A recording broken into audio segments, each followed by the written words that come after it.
Tim. Thank you. So appropriate for today. That's right. Where do you get these? This was given to me by Meg. By Meg, okay. when we were dating. When you were dating? Yeah. It doesn't look old. I assume this was a long time ago. And there How are many years ago? It's 26 years ago. And there are limited times when one can wear it. Yes. You know, so. Yeah. This is wonderful.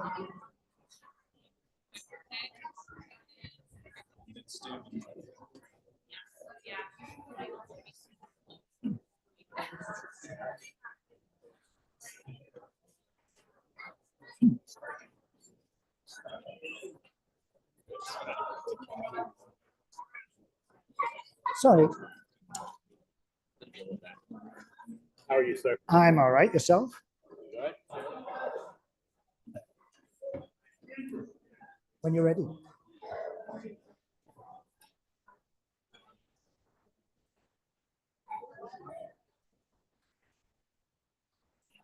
Good morning, everybody.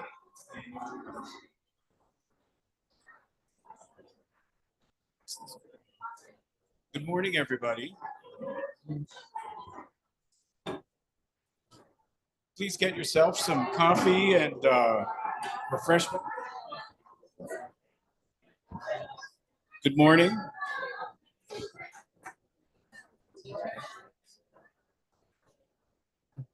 Try holding it a little closer. Good morning, everybody. There we are. There we are. Please help yourselves to coffee and food, and we'll get started soon. As you all know, St. Brendan's is a church in transition, but we are delighted to have Mother Nancy with us as our interim priest. We're grateful for her presence as she is our leader in the interim period. And as she said in her sermon today, we are the church.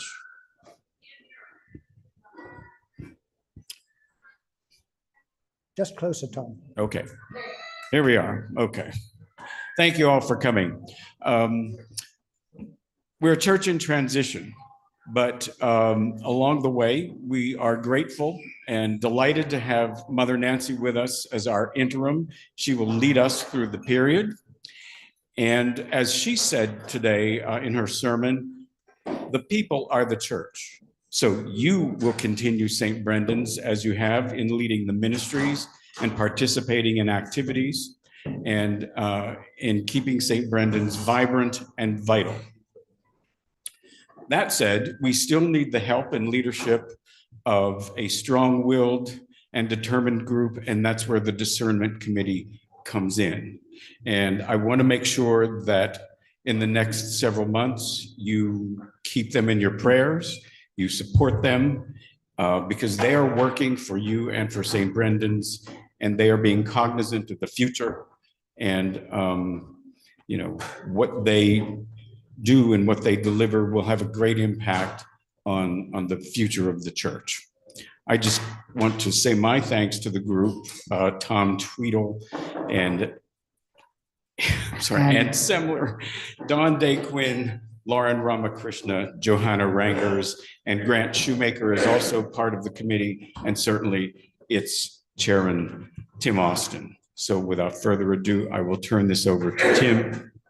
Thank you. Okay, so let's do the sound check. Can you hear me at the back? Yes, okay. No? I heard a no. All right, let me move this up a little bit. Does that help at all? Okay, good.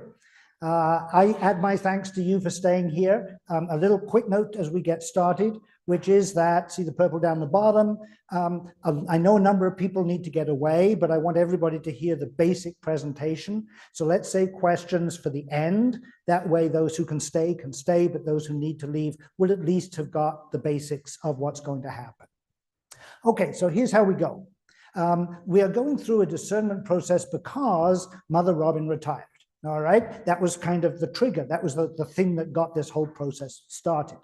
And as a result, we now find ourselves in a process that is laid out by the diocese. We have to follow steps that they have prescribed for parishes in transition. And it's easy to think of this as a search process, but they call it a discernment process for a reason. We are not going to be announcing the position for a bunch of weeks yet. We have work to do before we get to the point where we actually enter the search phase of the process, and I'll come to that shortly. The process asks everybody, the parish as a whole, everybody in this room, everybody who is currently traveling or with family, everybody who we visit on a regular basis at assisted living facilities or in their homes, everybody who thinks of themselves as a member of this parish is included in this process, and particularly in the initial phase of the process, which we'll get to in due course.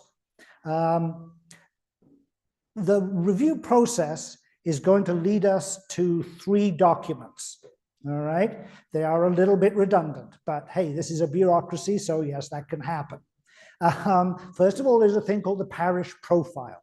That will turn up on our website and will be a sort of narrative description of who we are, what we do, what we think are some of the opportunities that lie ahead. All of those kinds of things will be built in to the parish profile. We'll also put in lots of photos because photos catch people's attention. The second thing is a thing called the OTM Ministry Portfolio. What's OTM? The Office of Transition Ministries. That is the national body for the Episcopal Church that handles the process of matching up clergy who are looking for positions with positions that are open. And we will fill out a long questionnaire, which will have basic data like how many people are in the parish, how many attend on a typical Sunday, what the age ranges are, blah, blah, blah. And then also some narrative questions. They challenge us to think about certain situations. For example, they say, tell us about a situation, a challenge that the parish confronted in the last 5 years and how it was handled, what went well, what didn't go so well. And it's very important that we be blunt and honest and frank about that. Because if we paint ourselves as being just the perfect parish where everything constantly goes according to plan, no one will believe us. And so then you have to start all over again. Frankness is important. Okay, that's the OTM ministry portfolio. And then there's the position description. In terms of publishing the availability of this position, we only get a certain amount of space, and we pay by the line, I think it is, or even maybe by the word. So we have to squash the whole thing down into here is who we are looking for. Okay, so that's those 3 documents. And that is what potential candidates will look at when they are trying to decide whether the Holy Spirit is calling them to come to St. Brendan's. Okay, after we've done that, we will begin to receive applications. Let's be realistic, all right? This is not the world that existed when I last did this job some 26 years ago, when we had, I think, 35 or 40 applications. That is not going to happen. We hope to get somewhere around 6, maybe 10 applications from viable candidates. That would be a really nice outcome. Then we will obviously review their applications, we'll conduct interviews, and ultimately we will make a recommendation to the vestry. Please note, this committee does not decide who we're going to hire. We recommend to the vestry, and the vestry get the final say. Okay, the vestry will then interview. The candidate will have been interviewed by us on the Discernment Committee. The vestry will conduct its own interview, all right? Due diligence, they have to make sure that we did a good job. And the bishop will also meet with the candidate. This person, whether they're currently in the diocese or whether they're coming from outside the diocese, changing role, the bishop will want to know who this person is, what their background is, and whether the bishop feels comfortable with introducing them into the clergy for the diocese. And finally, a letter of agreement gets written between the vestry and the chosen candidate. That takes a little while because you've got to work out things like benefits and all the usual stuff that has to be negotiated when you're getting hired to a new position. All right, so that's kind of a quick overview. So who is involved in this? Just to go back, there are many people. There are all of you. There are the Discernment Committee. There are the vestry.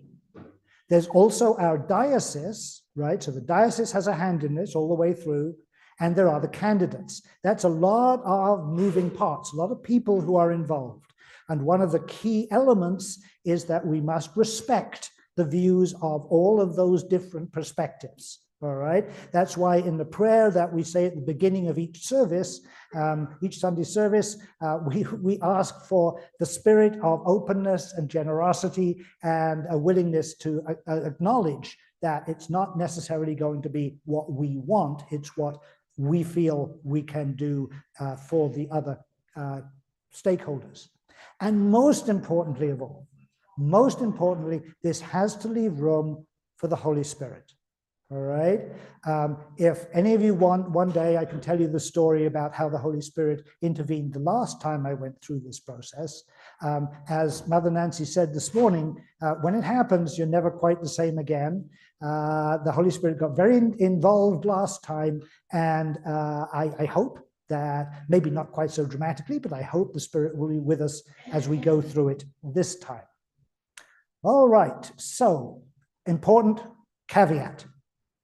This is not a matter of telling us what you as an individual want. All right, that is not what we're looking for. No one should be thinking, I want this, I want that.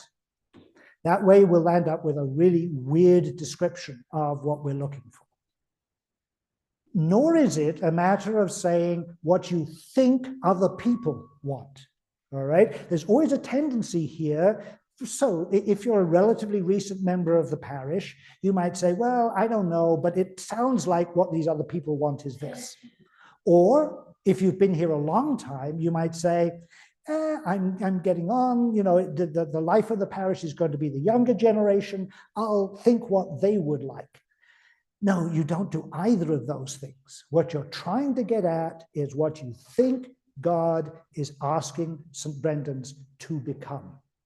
All right. So in a way, it's a bit of a stepping back, but it's still your perspective. But it's a question of where do you think this parish should be 5 years from now, 7 years from now? Stare into the crystal ball and see where you think God is trying to lead us as a parish. Okay, who else is involved? The diocese is represented by Kim Karashin.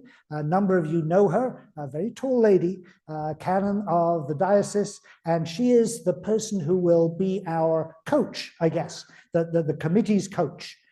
Kim will meet with us from time to time. I have to run all kinds of processes past her before we're allowed to move on to the next step, and she provides us with sort of an experienced eye. The vestry, they've already worked really hard, and thank you, vestry members in the hall. You've recruited the committee, which is not an easy thing to do. They have prepared a charge. They've given us a sense of what they think we should be doing, and they secured Nancy as our interim. So all of that is great. Ultimately, as I said, they will approve the call to the new priest after we've done our work. All right, the Discernment Committee, I think this is a bit of a recapitulation, but nevertheless, we will be learning about the parish. We'll be distilling all that information down into those 3 key documents. We'll review applications, conduct interviews, and recommend candidates to the vestry. Okay, and then you have 3 critical roles. 1, to participate when we ask you questions. All right, and the chances are we'll do that in 2 different ways, one with a survey and then with a bunch of discussion groups. If you get the opportunity, please participate, all right? It's partly good for you because you'll know that you contributed. It's partly good for the candidates to hear how many people are involved in the process. If you are a clergy person looking for a new appointment, you want to know that the place that you are going to is involved and energetic and has a congregation that takes its role seriously. All right. Now, this may be a little bit hokey, but still, all right? There's an interesting pattern to how this whole process goes. all right? Follow the bouncing ball, all right? It starts off when the diocese announces that we can launch a discernment committee. That goes to the vestry, and the vestry, as I said, are in charge of all those things, choosing the committee and so forth. Then it goes to the committee. That's where it's sitting right now, all right? It's sitting with the discernment committee. And in the next few weeks, it will come to you. You will be given the opportunity to express your views to us. So that's the beginning of the return journey. Now what happens is that the ball bounces to the committee because you'll give us the information we need. We will in turn notify the vestry who we think is a good candidate, and then that has to go back to the bishop because the bishop ultimately has to approve the appointment. So it has this kind of a logic to it, and you are at the key tipping point where it comes down to you and then goes back sort of up the chain. Okay, so you want to know how long it'll take, right? That's always the big question. How long is all this going to take? And it's difficult because there are many factors that can speed things up and many that can slow things down. And if you think for a moment, you can think about some of them. For example, frankly, how quickly you are able to respond to the survey when you receive it is a key issue. All right. If we send the survey out and we say you've got 2 weeks to finish it, and at the end of 2 weeks, only half the people in the parish have responded, we have a problem. And so we have to extend the deadline, and that extends the whole process. If you are quick, if you get back to us effectively, then we can move forward. We can move on to the next step. Many things, oops, that wasn't meant to happen. Many things are out of our control. For example, how long it takes us to digest what you give back to us. We have to process that. How many applicants will we attract? If there's a lot of them, then reviewing the files is just going to take longer. How easy will it be to set up the interviews? You know, these people have lives. You can't just say, by the way, we're coming next Sunday. They may not be preaching. They may be touring. It may be a fill-in. It takes a while to fix up the interviews. And will our candidate, even once we've chosen him or her, will that person actually be readily available? They'll already be in a job, right? So the question is, are they ready to move in a month, in 6 weeks? We don't know. All right. Okay. Now, allowing for all of that uncertainty, and there's a lot of uncertainty, we've also got to think about the unexpected bolts from the blue. All right. Or maybe they're bolts from the Holy Spirit. All right. That's when you think you're going along smoothly and suddenly you run into a completely unexpected bump in the road. That can happen too. And it's always a possibility that that is where the Holy Spirit is intervening in the process and saying, slow down, you got a little bit off track, turn the corner, come back on the course that is intended. Okay, so here is a very rough timeline and an ambitious one. All right, a very Nancy at the back is nodding. Yes, yes, it is a very ambitious one. But there's a reason why I laid it out this way. And that is that you'll notice that it ends in the month of November. Now, if we get to November and the process is not finished, that's fine. There's no problem with that. But we have to accept the fact that December, you know what December's like. And January, you know how much of January is taken up with finishing up the holidays. So if we get to November, then we're probably another 6 weeks before we can really pick up the process again. That may happen. That may very well happen. But, you know, let's be open about the fact that if we could get to November and Thanksgiving and be finished, that would be fabulous, fabulous. So that's the timeline. We'll put a version of this up on our website, and I will move the red dotted line, which is where we are now. We'll be able to see us moving across. Okay, how will we talk to you? Well, it's always difficult to be sure that you're communicating to everyone, but we will have announcements at the 8 o'clock, the 10 o'clock, and the Wednesday evening services. We are now a 3-service congregation, and we will make sure everybody gets to hear what's going on. We will put notes in the navigator's log, which I know you read carefully from the beginning to the end every week. And every now and then, when there's something really important, we'll send you an email blast. All right, that will be for major developments in the process.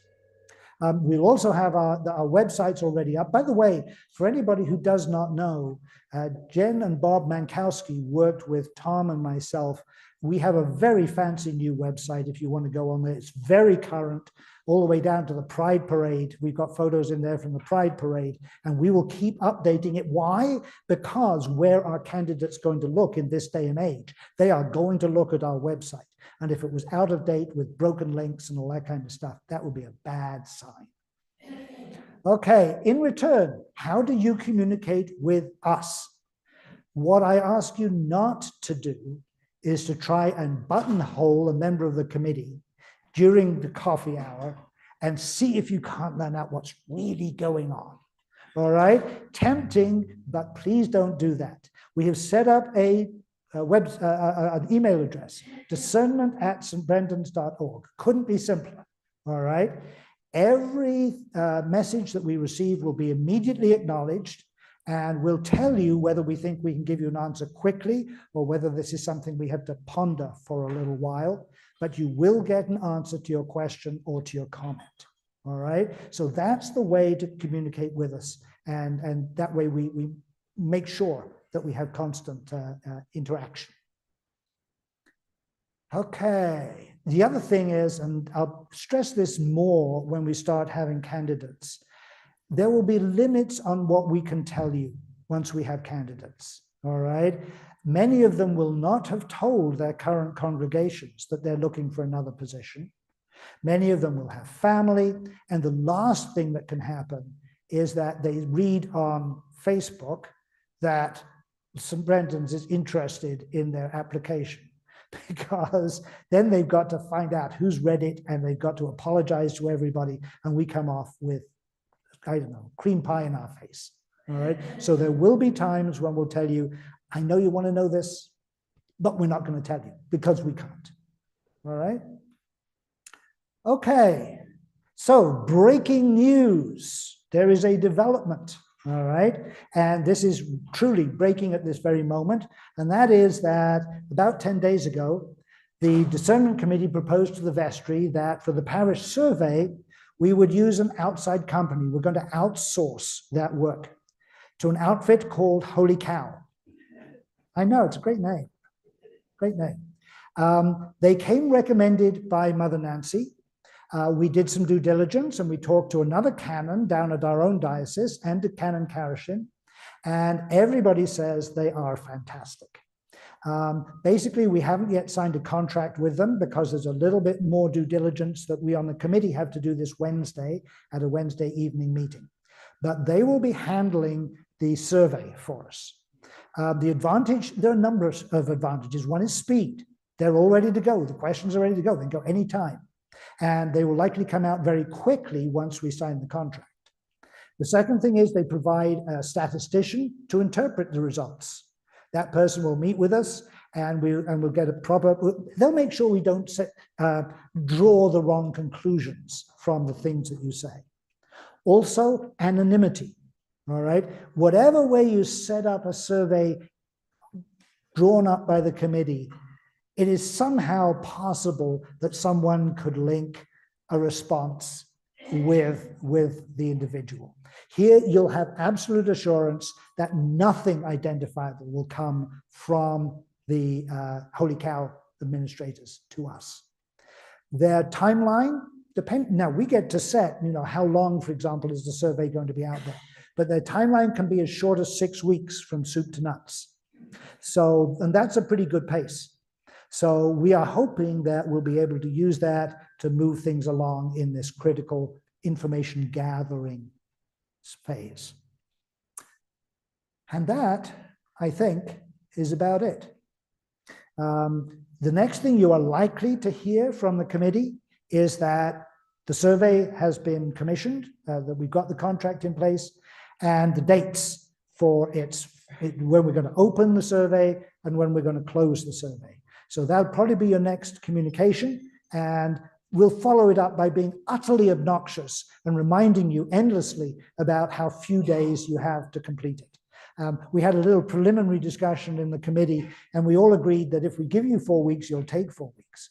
So in the interest of getting it done, we will set a tighter deadline than that. Okay. Whew. Questions, concerns. Somewhere we have a walkabout mic that we're supposed to use for people asking the questions. Oh, over here. I'm hoping this is it.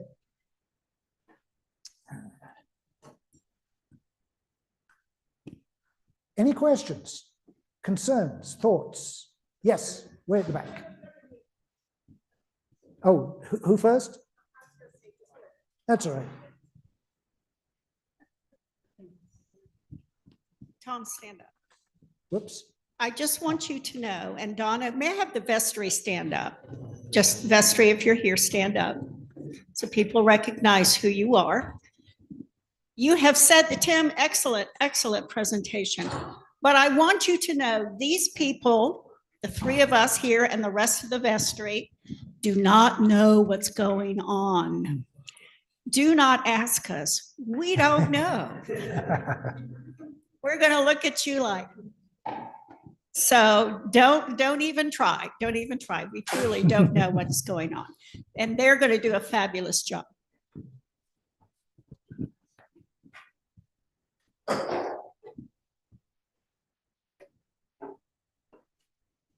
I was just wondering, is that on? Yeah. I was just wondering whether we were looking for a full-time or a part-time priest, or whether we'd made that decision yet. That's a good question. And the vestry did decide that we are looking for a full-time priest. Yes.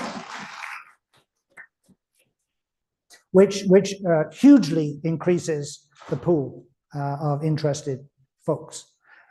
Hugely in the sense that part-time priests are extremely hard to find. Yes.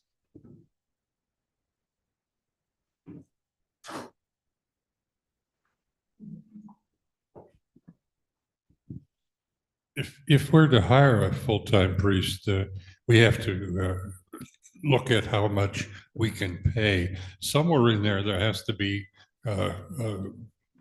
communication with the finance group, the finance head of the vestry. Can you talk a little bit about that? I'm going to leave that one to Tom. The vestry examined that very carefully before making this decision. We studied the diocese compensation guidelines for clergy as a starting point. And there is a scale based on years of experience from a priest and based on the size of the parish. And you can go along that scale and see what compensation is recommended in our particular situation based on the kind of priest and the level of experience he or she would have. We have been frank with ourselves and frank with the Discernment Committee on what we can afford within that pay scale. There is a certain range of experience that we can comfortably afford, we think, with proper parishioner support, to hire a full-time priest. At the very top of the scale, a priest like that would be probably out of our range. So we looked at that very carefully, Alan, and we think there is a good range of candidates who could be hired as a full-timer at St. Brendan's. I would add briefly that priest compensation does not just consist of the salary. You have to worry about benefits, and most priests want to have a discretionary account. They want to have some money for further education to stay current with what's going on. And they also may need to have travel expenses covered. So there are other things that get added into the total compensation package that too we've thought about, and we'll keep that in mind as we go through our work, and then the vestry will reanalyze that when it comes to them. I'm Frances, your finance liaison on the vestry, and I wanted to add a bit of background and color to how the vestry came to the decision, the recommendation for having a full-time priest. We have a very extremely talented financial person in our parish, Paul Quinn. I don't think he's here. But he created, a 10-year model basically that looked at what we had as investments. We looked at our ongoing expenses and added an annual increase to it. Looked at the history of our contributions. And then that model, we were able to test out different scenarios. And even with very, very, very conservative adjustments, like never getting another dollar of contributions than what we've had per year, it still showed that we're very healthy overall financially. So that is a tool that I don't think any other church has in this diocese, or I don't know many have in the country, but that gave us a very detailed grounding in what we could afford and why we could afford it, under what circumstances. Thank you, Francis. Any other thoughts, questions, concerns? All right, well, anything else that you have? discernment@stbrendans.org, and we'll get back to you as quickly as we can. Again, thanks so much for staying, and we look forward to sending you the next note about the survey coming out. Thank you. Can